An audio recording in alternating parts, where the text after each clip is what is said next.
Look at your wheelbase. What does it do? Yeah, it makes a sound. Got your belly. Mwah. I got your belly. Mwah. I got your belly. Ask Different. The podcast by the Einstein Foundation with Nancy Fisher. Yeah, this way of talking is one of the biggest myths in humankind. If there is a baby around, most of the people lose their serious attitude and start to speak baby language somehow. What we rarely ask in these situations, how does the baby like that? Is it amused? Is it bored? Is it distracted from something else? What do its looking patterns tell us about how it's thinking? This is, broadly spoken, our topic today. So welcome to this episode of Ask Different, a podcast by the Einstein Foundation. One of the things that we do to be able to get insight into that is try to understand the things that babies look at. We typically will have babies, sit in front of a screen in our ManyBabies5 study and show them different objects on the screen. And so what we're really interested in is what kind of things capture their attention. It's also so invigorating to have researchers from around the world coming together because, having those opportunities to discuss are so rich and illuminating about, the questions that we care about how infants develop, It's not just my project. It's not just Martin's project. It's not just the project of the other leads, but it's our project that we're designing together and that we're doing together. And so even though it might be, stressful or tiring at times, I think it's worth it in the end. Martin Zettersten and Jessica Kosie are my guests today, both postdoctoral researchers at Princeton University's Baby Lab, and together they work on a project called ManyBabies. They want to find out which active role children play in the learning process and how they find structure in their environment, if they learn a new language, for example. And I'm very much looking forward to the next 25 minutes with both of them. So welcome, Martin and Jessica, to this podcast. Good to have you. Thanks so much for having us. Yeah, thanks so much for having us. So what I asked myself in the first moment is, babies, they cannot speak. They only look at you or they scream. So why is that such an interesting research object for you guys? Yeah, so that kind of cuts straight to the heart of the idea behind ManyBabies5, the specific project that Jessica and I are co-leading, which is kind of how do we figure out what's going on in the minds of infants, given that, we can't ask them to tell us what they're thinking. And one of the main ways that researchers have figured out to tap into the infant mind is kind of in your question already, namely to use infants' attention, where they prefer to look, whether they prefer to look to one location to another. That actually tells us a lot about what's going on in their minds, what their preferences are, what they're able to, what sort of differences they're able to pick up on. And that's the basic idea of a lot of what are known as looking time methods in infant research. So let's imagine you are in a family researching on your topic with a baby, for example, and there is an older sibling asking, what are you doing? So what would you reply to them? So I think I would explain, from, as Martin mentioned, our ManyBabies5 project, that it's hard to know what babies are thinking and what they like and what things that they prefer. And so one of the things that we do to be able to get insight into that is try to understand the things that babies look at. We use the things that they're looking at as an indication of what they're thinking and what they're interested in.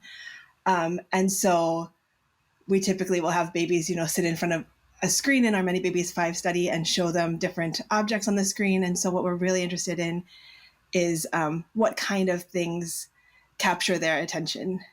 Yeah, that's how we typically test babies in a task like this.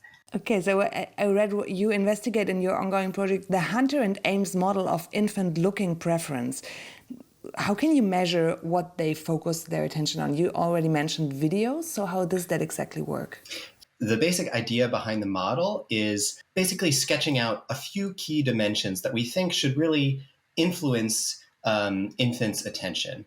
And those three dimensions are infants' age. So as they get older, we expect that they should be able to process new information that they're encountering faster. The other is experience or familiarity with an object. So the more familiar they are or become with some new object that they're experiencing, the less interested they should be in it. And then the third dimension is the more complex the thing is that they're engaging with, the longer they should be willing to continue to kind of attend to it, inspect it, investigate it. Those are the sort of the three predictions from this model. Okay, so how do we test the model? Instead, what we do is we measure their attention, how interested they are in a thing, by tracking how long they're willing to look at these new objects. And here's the basic paradigm. Introduce some new interesting object to babies on a screen in the case of our experiment. So just show them a new stimulus and expose them to that stimulus, give them some time to process it. And what we manipulate is how long that experience is that we give them with this new object, how long we allow them to kind of explore, watch that object. Then we now put up two objects on the screen. Okay, so exciting event. There's two new things now. One of them is that same object that they had just been watching, experiencing for the first time. And the other object is a brand new object. And then the question is, how willing are they, how much are they now interested in this new thing relative to this now more familiar thing? Do they continue to look to the familiar object, which tells us that they're still interested in kind of knowing more about that object? Or do they start to turn their attention more to this novel thing? And to connect that back to the Hunter and Ames model, the prediction is that as kids get older, they should be willing to switch to that novel thing, switch their attention to that novel thing more quickly. The longer we exposed infants to that initial familiar thing, the longer that time was, the quicker they should be in switching their attention to the new thing. And then for a more complex object, the more complex it is, the more intricate it is, the more there is to attend to for the baby, the longer they should actually be willing to keep their attention on that familiar thing relative to the novel thing in the test window. Why is it important to research on that? So what do we all learn from this, maybe especially for parents? Yeah, so I think one thing is this paradigm is used a lot across research, asking lots of different questions. So, we framed it as kind of a visual question right now, but it's, it has been used by researchers who are interested in things like how kids learn language, how kids sort of perceive the social world, how they learn about morality, how they learn mathematics, things like that, or early understanding of sort of mathematical concepts. And so it's used a lot in a lot of different types of research. And so our question and our goal in the ManyBabies5 is to really kind of start to get at the foundation of this looking time method and see, as Martin mentioned, what kinds of things drive infants' preference and infants' looking, so we can learn things about, how the complexity of language matters, or how the complexity of, social interactions or social situations might impact infants' processing and infants' looking. It really is sort of this foundational research question that's been used to tell us a lot about a lot of different areas of research.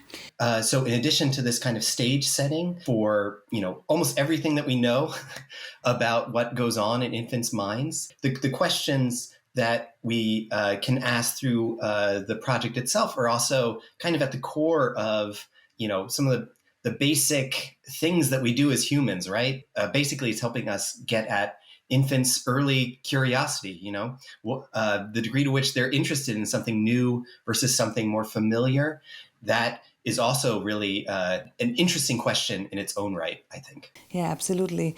And what I also find very impressive on this study is that it's huge. You work with researchers from all over the world. You work with more than 200 collaborators in 40 countries, from New Zealand over Rwanda and Japan to Ecuador.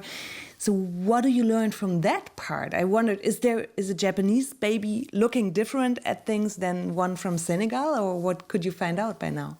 So the basic answer is that we don't know.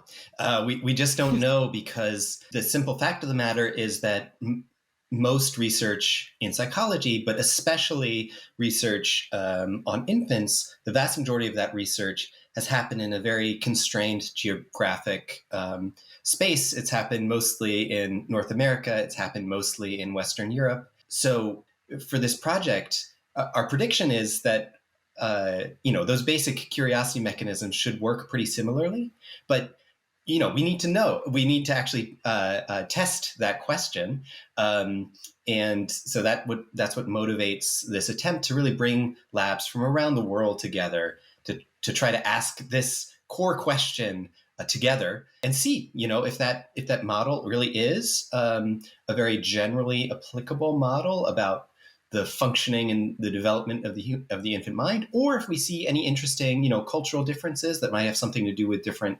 experiences that infants are having, to see, what comes out of that test across many different cultures. And I think too, not only the test, but the involvement of researchers from around the world in designing the study and in shaping, what are the images that we show to infants, to kind of make sure that they're not specific to one cultural group, or there's not one cultural group might process them differently than another cultural group. And so really it's important to have researchers from the very beginning from around the world helping us design these questions and design these methods. So maybe you can give us a little introduction in how you started all this, because I mean, I'm already stressed if I have to work with 10 people in my company, but if you have to work with like 40 countries, 200 people.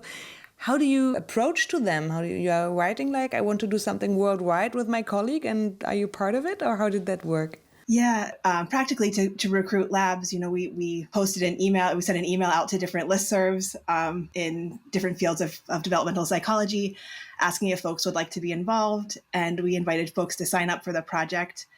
And then we've had many very large meetings about the project. So we did an introductory meeting at the beginning where we introduced the project and just kind of shared our ideas about how we might approach this question, sending surveys out to the community, creating different sort of subgroups. So there's a group that was working on, writing this registered report that we're submitting. There's a group working on our analysis plans. There's a group working on designing the exact stimuli to be used. And so it's taking this large group of people. But it is a challenge to keep all these moving parts moving. I imagine, yeah. I mean, I guess also some frustrating moments in between, but what did you in general learn from that international work for yourself as researchers? Is there already some? Oh, I feel like I've learned a ton from generally being involved in ManyBabies projects and other similar team science projects. I think it's a great privilege to be able to be in the room with so many brilliant researchers, so much expertise. I really value that tremendously. I mean, it highlights how much I don't know. It's also so invigorating to have researchers from around the world coming together, because, having those opportunities to discuss are so rich and illuminating about the questions that we care about how infants develop. When you bring together all that expertise, but also expertise coming from different perspectives, it really helps highlight, sort of assumptions maybe that we make without even realizing it, about how infants develop or how to use a particular method. Things like that. So that's some of the kinds of things that I've really valued from these collaborations. On the website of ManyBabies, you can read the principles of this project, such as transparency, respect, ethical research. Also something like in the first moment, I would say, of course, how could that not be the principles? But probably nothing which is self-evident in daily research. How do you see that? Also with the experience you had before joining this project, how important are those principles and how self-evident?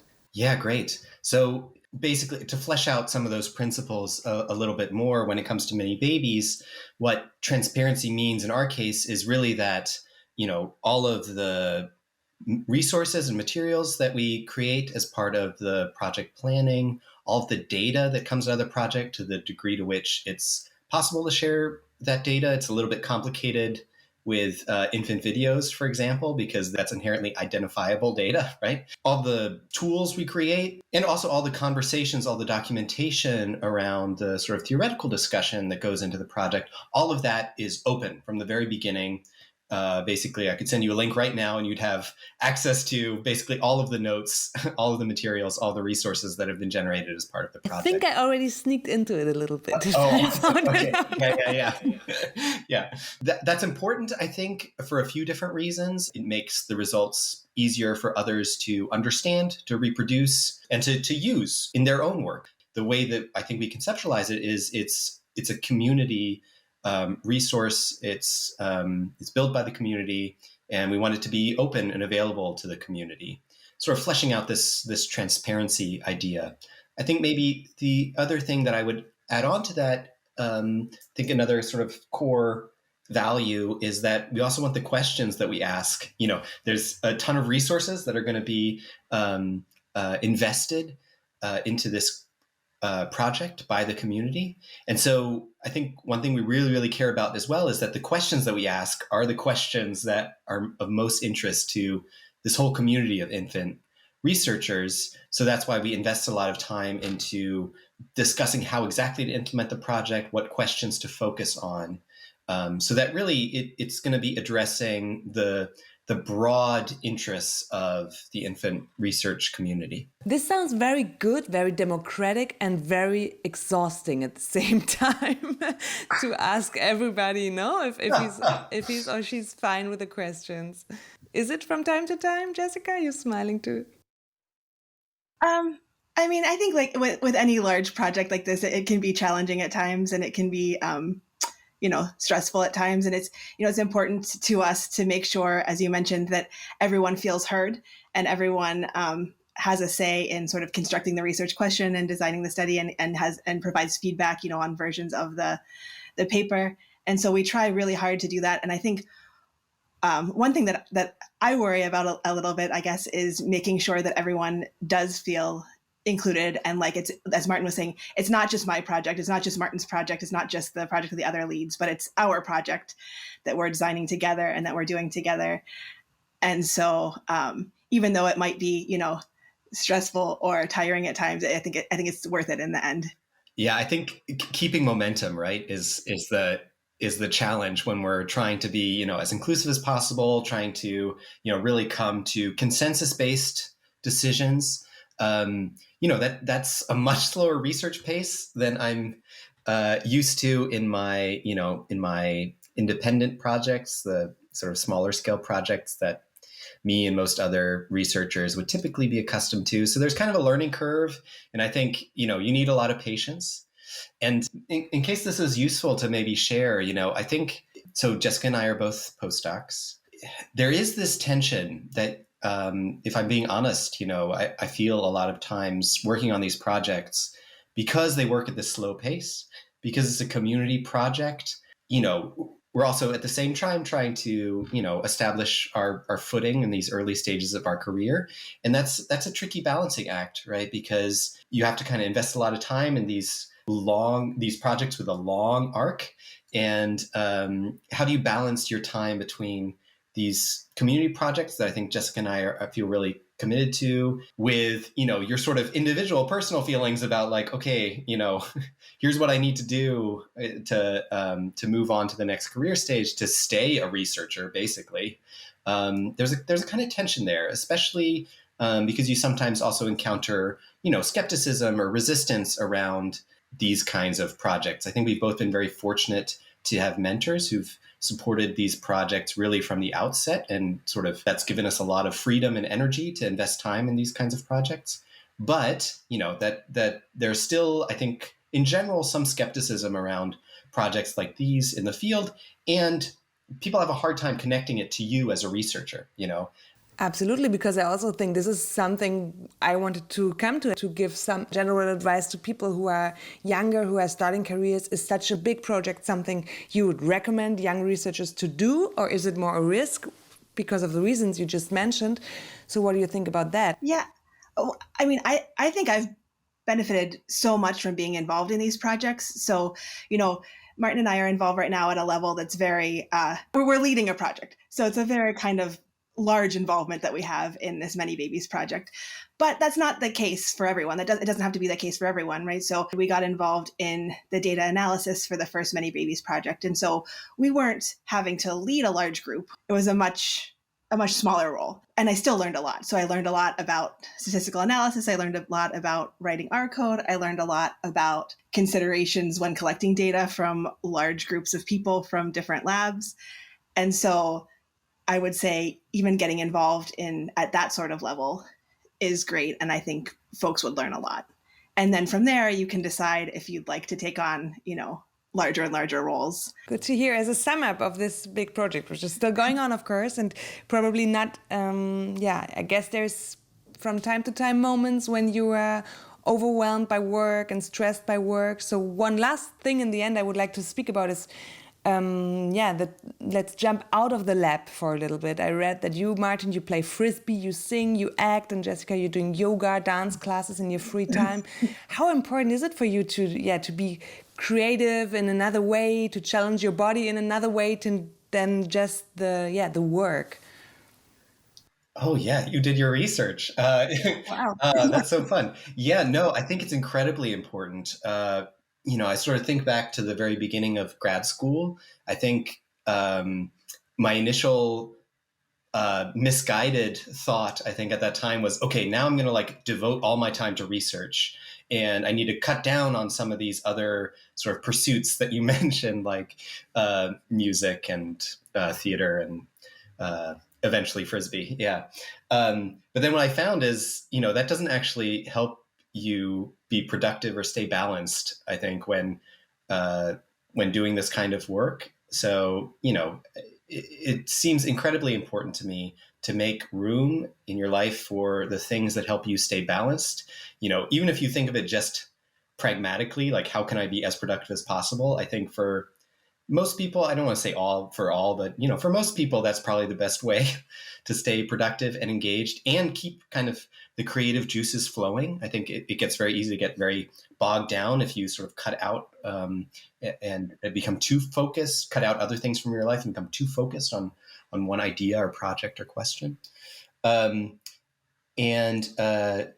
if you don't want to think about it pragmatically, I think it's just a path to more meaningful life, if I can sort of say it that way, is to not feel like research needs to be the only or solely defining thing in your life, and to have multiple avenues of creating meaning. Sorry that I'm switching into this life advice kind of mode, such as I'm even qualified to give it. But I think that's sort of my philosophy, and sort of what I would also tell grad students starting out or early career researchers is, make sure that you make room for other pursuits and meaningful things in your life. Those can be things like frisbee in my case, but they don't necessarily have to be, quote unquote activities like that.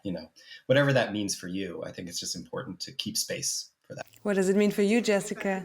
Yeah, I was just going to say, I've gone through periods, where I think, oh, I need to be working harder. I need to, cut out these other things in my life so I can work really hard on this research or on this project.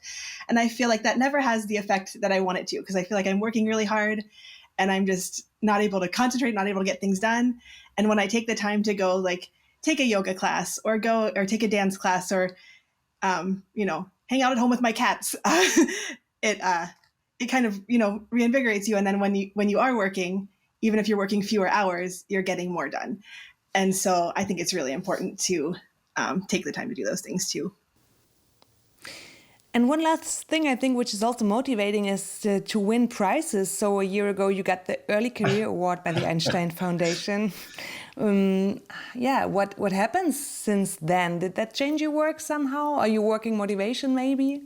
I think the one thing that it did and that it really helped with is to think about how to take this project and really, put it on a global level and be able to support different labs from around the world now that we have the funding to do so, to support data, funding data collection or equipment or trainings.